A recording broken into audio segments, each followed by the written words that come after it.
Today I'll show you a practical way to improve your diet. It's so simple and easy that most won't believe it works. I started dissecting how I started to eat healthier and came after a relapse. How I started to maintain a healthy diet for such a long time.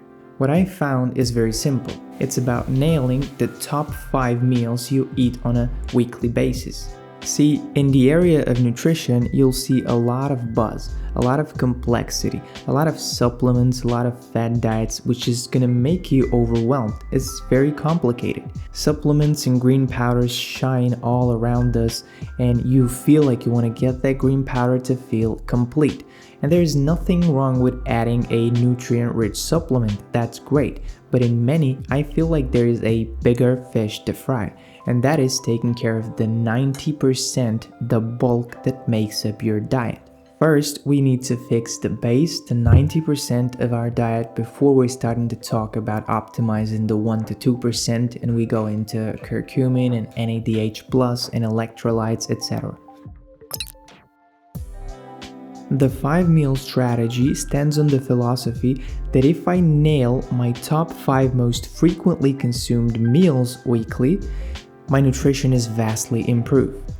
This builds up the base, the foundation for a healthy diet that's going to support both health, physical and mental performance, and going to give you more energy. And you'll see this non-variability in other parts of your life.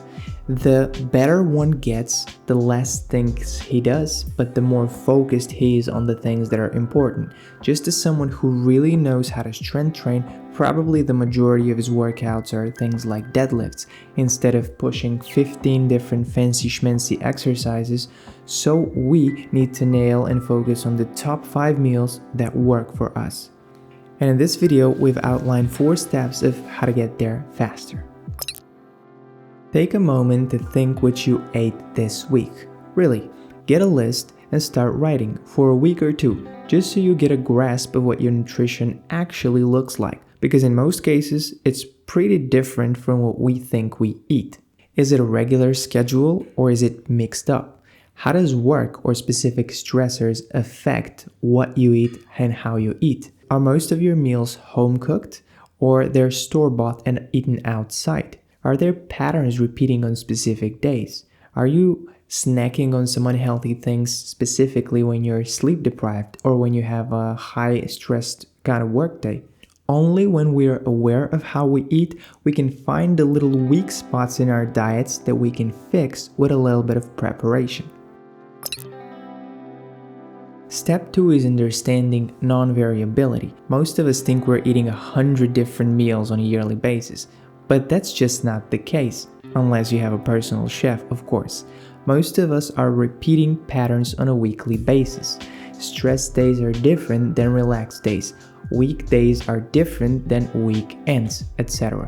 We've been taught to diversify our diet. But what does that mean? That means getting a wide variety of nutrients within different foods so you're not deficient in any of those. But you don't have to eat 50 or 100 different meals to get it. You can literally pack a ton of different vitamins, minerals, antioxidants, fiber, and all of those numerous different beneficial bioactive compounds within a specific sort of food groups and foods that'll make up those meals. In a way, you don't need a ton of different ideas, you really need to nail down the specific foods that go into each meal. And we only say that because of practicality. You really don't need to introduce even more complexity in this already complicated world of nutrition. Just as any professional that focuses on the specific things that work, so does a professional eater. Look at Brian Johnson, for example, the famous anti-aging biohacker. He literally eats the same 3 meals every day because these contain the foods that work. Step 3 is picking your staple foods. The rule here is these must be nutrient-dense, healthy foods.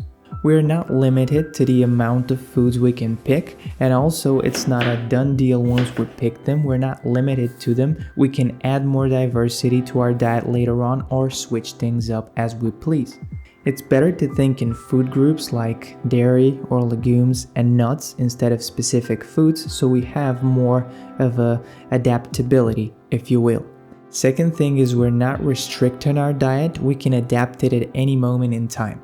It's just picking your staple foods makes cooking, planning, and even eating much simpler.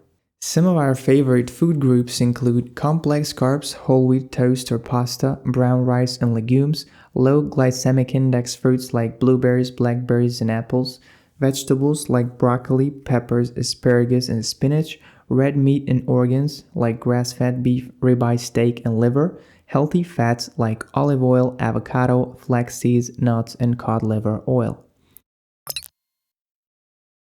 Here, I'll show you an example of what my current diet looks like.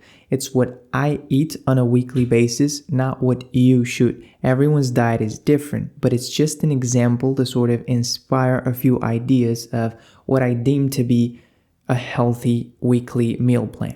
It's enjoyable, practical, and for the most important part, it's sustainably healthy. Meal number 1. Twice a week for dinner, I'd have some sort of red meat, usually beef or a steak, alongside a ton of veggies. I'd like to do a chili con carne with a lot of onions, peppers, corn, red kidney beans, and tomato sauce. Meal number 2, or breakfast number 1, I'd have 3 to 4 times weekly. It's a large nutty oatmeal bowl powered with berries. I'd mix cocoa, walnuts, oats, protein, superfood blend, flax seeds, and other goodies with peanut butter, Greek yogurt, and 1 cup of berries. Meal number 3. Twice a week, I'd have either seafood like salmon with potatoes and asparagus, or chicken with veggies and rice.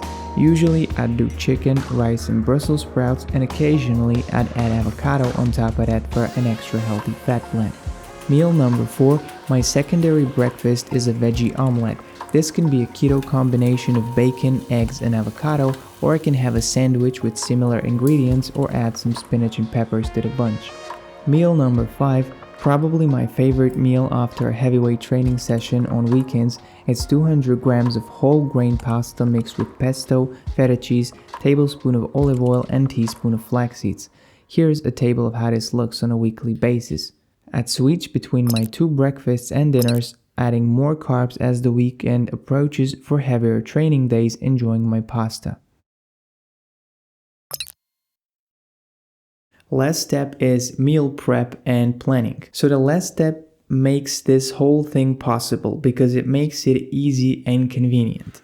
It's planning how you'd buy, which foods you'd buy, how you'd cook it, and how you'd store it, when you're gonna eat it. It makes all of this a lot easier. You do it in advance, so it doesn't take much time, energy, and attention from you, which makes eating healthy completely unsustainable. Everyone is different in terms of resources, cooking plans, etc., so adapt it to your own will. I tend to prep 4 meals on Sunday, so I have it ahead for about 3 days in a week. I cook and meal prep my dinners, which is a combo of carbohydrates, vegetables, and some sort of meat, so I have that sitting in the fridge. And in the mornings, I'll cook my breakfast at about 12 to 1 o'clock. It takes me about 10 to 15 minutes to prepare my coffee with an oatmeal bowl, or I do a couple of avocado and salmon sandwiches, an egg omelette, whatever I have for breakfast. It's quick to prepare. Again, this is my way of doing it. Find what works for you. The reason this strategy works is convenience. We all know what's good for us, but doing what's good for us brings us 80% there. We all know that avocado is better than French fries. We all know that salmon is better than donuts. But French fries and donuts seem to be very easy to get. They're all around us. But to make the salmon or the avocado the star of your plate, you need to prepare it beforehand. And yes, as most people know, you have experienced eating a extremely healthy but very, very delicious meal. So it's just about preparing and cooking, not that you don't like healthy things. You can enjoy it, you just need to prepare it. So convenience wins in the long run. If you can find a way to make healthy eating convenient for you, you'll stick to it. That's about it. If you want to go and check out these dietary strategies, my 5-meal planning method, you can go at VitalSend. We have dissected my top 5 meals, and we have also presented alternative dishes combining the same foods and food groups presented here. So in a way, you'd have more ideas for breakfast, lunch, and dinner if you want to. Hope I made eating healthier a little bit easier for you. If that's the case, do not click the like button, just hit the subscribe so you see more of such content in the future. Hope this will help you on your health journey of becoming more energetic and happy.